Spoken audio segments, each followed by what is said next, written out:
اور اپنے آپ میں تبدیلی اور درستگی لازمی لے کے آنی چاہیے۔ اس کے علاوہ اللہ کی راہ میں ہمیشہ وہی انسان کامیاب ہوتا ہے جس بندے کے دل میں کسی دوسرے کے لیے برائی نہ ہو۔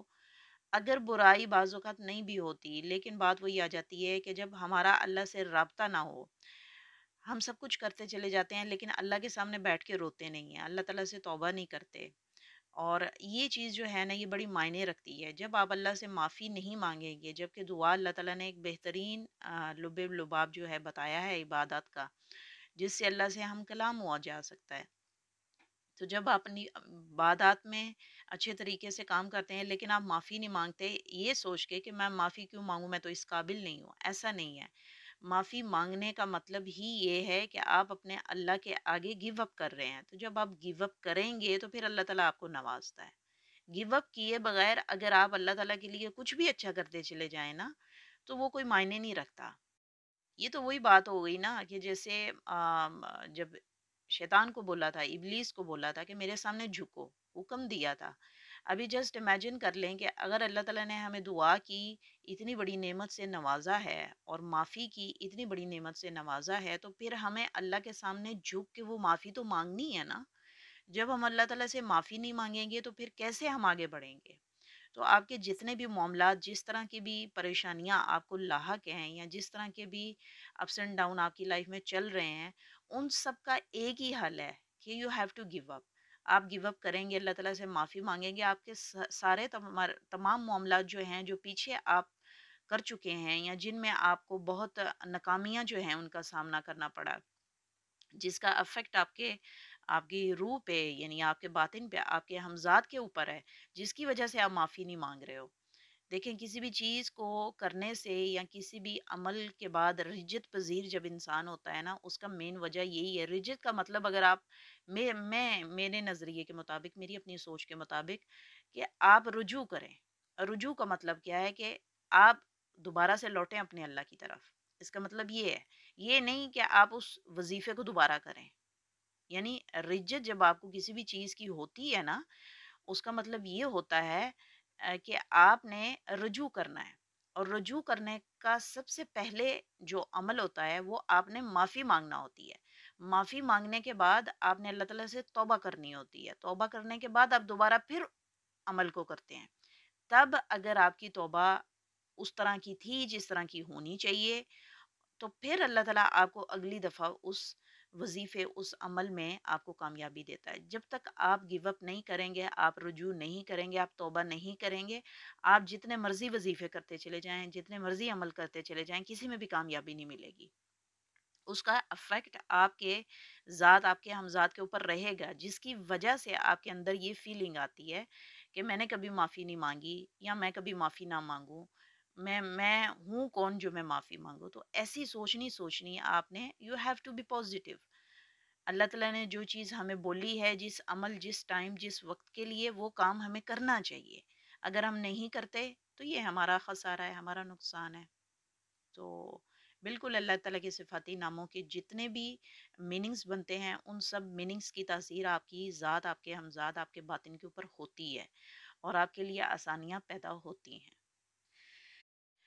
اس کے علاوہ ہمارے چینل کے سبسکرائبر ہیں عنایت خان، جنہوں نے مجھ سے سوال کیا تھا کہ مجذوب کسے کہتے ہیں۔ مجذوب کو سمجھنے کے لیے سب سے پہلے آپ کو یہ سمجھنا ہے کہ حالت اور کیفیت کیا چیز ہے۔ حالت ان شارٹ پہچان، شناخت، وضع کو کہتے ہیں۔ کیفیت ان شارٹ اثر، تاثیر، غلبہ، تاثر کو بولتے ہیں۔ کسی مجذوب کو سمجھنے کے لیے ان دو لفظوں کو سمجھنے سے مجذوب کا پتہ چلنا آسان ہو جاتا ہے۔ حالت یعنی پہچان، شناخت، وضع۔ موجودہ انسان یعنی مجذوب تبھی سمجھ میں آئے گا جب اس کی پہچان، شناخت، وضع آپ پر واضح ہو، ظاہر ہو۔ مجذوب کو وہ بندہ سمجھ پاتا ہے یا جان پاتا ہے جو حالت مجذوب سے واقف ہو۔ اگر کسی مجذوب پر کیفیت وارد نہ ہو تو وہ انسان ایک حالت، ایک مقام پر ٹھہرا رہنے کو ترجیح دیتا ہے۔ یعنی حالت کو بدلنے کے لیے کیفیت کا وارد ہونا ایک عام عمل ہے، جہاں عام انسان کے لیے سمجھنا مشکل ہوتا ہے کہ سامنے والے مجذوب پر اس وقت کیا کیفیت جاری ہے۔ اوورآل مجذوب کی حالت کا مقام ایک رہتا ہے، لیکن کیفیت کے وارد ہونے سے بعض اوقات حالت اور کیفیت میں فرق کرنا مشکل ہو جاتا ہے۔ مجذوب کا غیر جذبی کیفیت میں رب تعالیٰ سے جڑے رہنے کی وجہ سے ایک مقام پر ٹھہرنے کو ترجیح دینا ہوتا ہے۔ مجذوب کا جذبی کیفیت میں رہنے سے یہ مجذوب دنیا کے سامنے مجذوب ہے یا نہیں ہے اس کا اندازہ لگانا مشکل ہوتا ہے، حالانکہ مجذوب یہ بھی ہوتا ہے۔ مجذوب جذب سے نکلا ہے، جذب کرنا یعنی ابزورب کرنا۔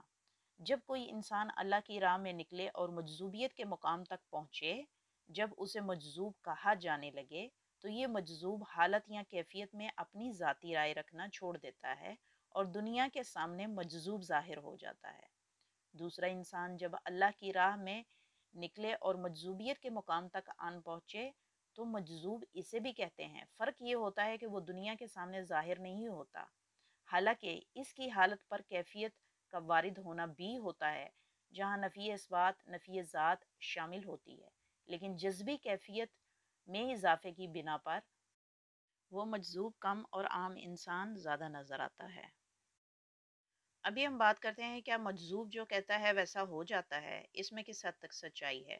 بالکل، غیر جذبی مجذوب سے جب کوئی بات کرے اور کیفیت اس وقت اس مجذوب کے ساتھ رب تعالیٰ سے ہو، ممکن ہے کہ مجذوب کے منہ سے ادا شدہ الفاظ میں اثر ہو۔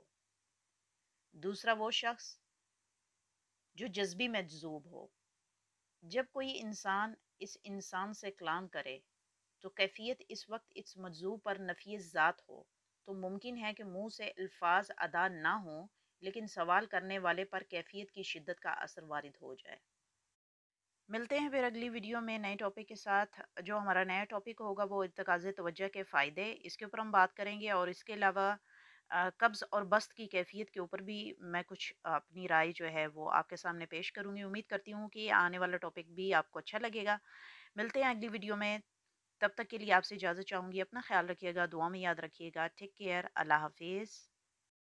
Did you get ready in the dark or something? 'Cause you look like a beautiful nightmare.